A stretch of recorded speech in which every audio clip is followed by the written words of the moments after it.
Good morning, this is Onyabike Adventures. My name's Hawk, and today we're going to ride around Hue City.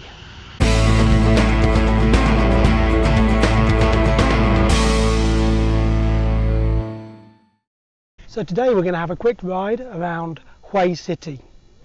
If you're coming to Vietnam, I do recommend a trip to Hue. It's a really interesting place, very beautiful, and if you're on a motorbike, some really nice bits of riding going around the city.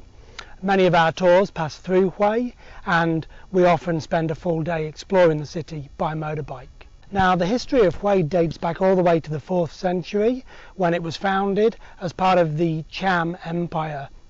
In 1301, Hue and another province were actually swapped for Princess Chan. Real nice swap, a princess for a province. And Princess Chan is herself remembered with her own pagoda here in Hue. It was a fairly important centre of Buddhism from then on, and in fact in 1804 became the capital of Vietnam under the Nguyen dynasty emperors, remaining as the capital of Vietnam all the way through to 1945, saw 13 different emperors rule Vietnam from the Citadel in Hue. And today we're going to visit a few of those sites. I'm going to take a ride around the city and show you just one or two of the most interesting places in Hue. So, enough talking from me. Time for me to shut up and get on your bike.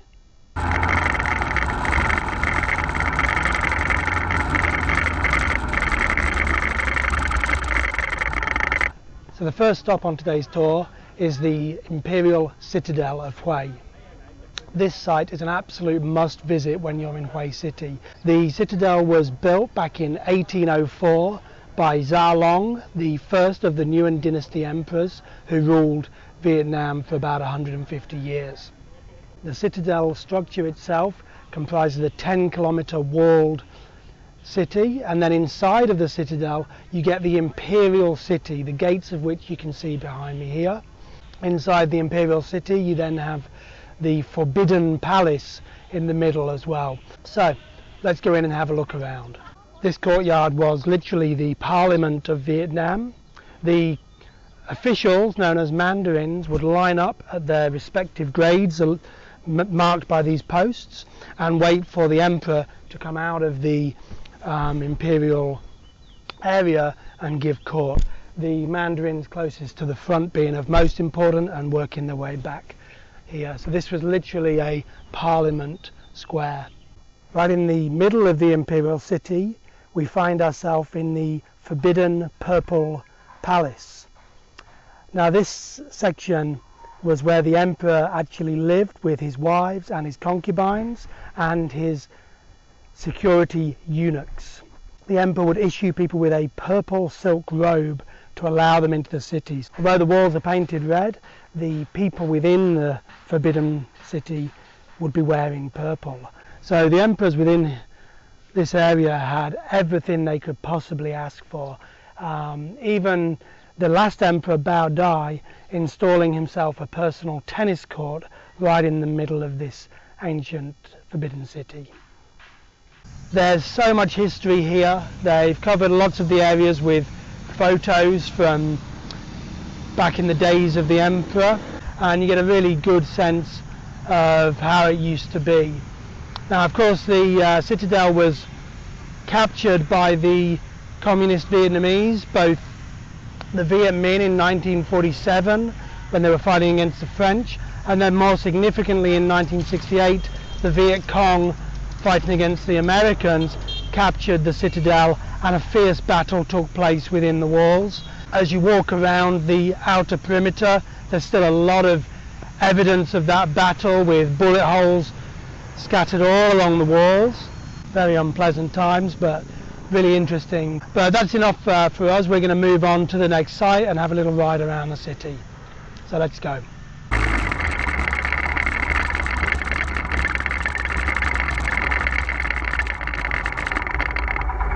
A few kilometers upriver from the Citadel we find Thien Mu Pagoda, one of the country's most famous religious sites.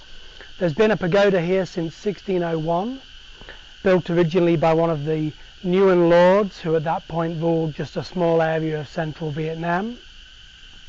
Thien Mu, meaning celestial lady, was built on a small hill at the side of the Perfume River after a old lady who used to sit in the woods here made a prediction that one day a pagoda would be built here.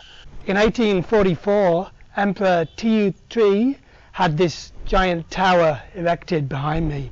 It's 21 meters high and has 7 floors representing the 7 reincarnations of the Buddha. This is a monument to a monk called Thich Quang Duc who lived at this pagoda. During the early 60s, the Diem government of South Vietnam were oppressing the Buddhists, and as a protest against this, Thich Quang Duc decided to drive to Saigon, where he knelt down and poured petrol on himself and set himself on fire. So yeah, the memorial to Thich Quang Duc sat in the pagoda here, and the car that drove him to Saigon. Many monks still live and worship at this pagoda. They don't mind people walking around, they don't mind taking photos, taking videos, and it is a really beautiful site and well worth a visit.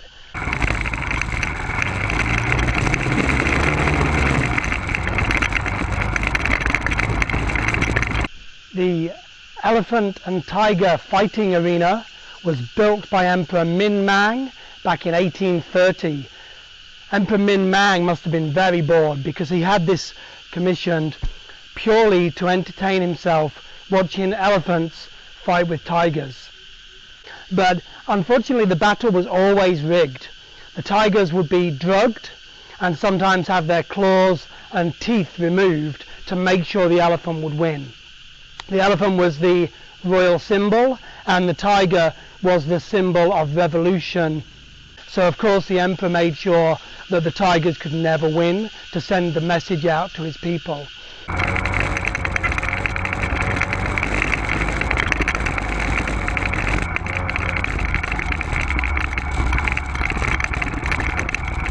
We've come up to the top of Vong Can Hill, which is locally known as Bunker Hill. You can see why. We've got 3 old military bunkers on the top of this hill. They were originally built by the French back in 1946, later took on by the Americans. The Americans had a base up here too for exactly the same reason. It's a great vantage point. You've got this great view along the Perfume River. From here they could keep a watch for any advancing Viet Cong brigades. This pine forest has been put in after the war, and a really nice place where it gives you shade from the hot midday sun. This place is very popular with the younger couples of Hue who like to come here to get a bit of peace and quiet. A really beautiful place with a great view and a nice bit of history.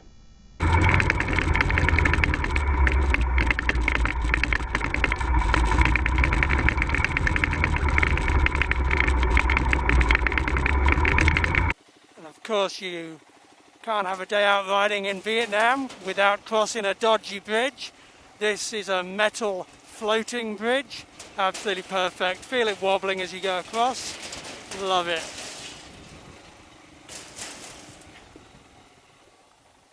One of the main attractions of visiting Hue is the Imperial Tombs. It was customary for the Nguyen dynasty emperors to build themselves gigantic palatial tombs while they were alive, ready for the afterlife. This is Khai Dinh's tomb. Khai Dinh, when he came to power in 1916, was little more than a puppet of the French colonial government. He had very little power, and while he wanted to build himself a palatial tomb, he was granted only a limited amount of space and not a lot of funds, having to raise his taxes himself for the local people to pay for his tomb. He was a very unpopular emperor for this reason. In fact, when he died in 1925, he was only halfway through construction, and his son, Emperor Bao Dai, wanted to complete the project, but he had to raise even more taxes, with the French refusing to chip in with any budget. Khai Dinh was eventually buried here, with the tomb being completed after 11 years in 1931, 6 years after he died, and there's pictures of that funeral procession up in the mausoleum memorial area at the top. There are 7 tombs to visit in Hue, with the last Emperor Baodai buried in France, having dissolved the monarchy in 1945.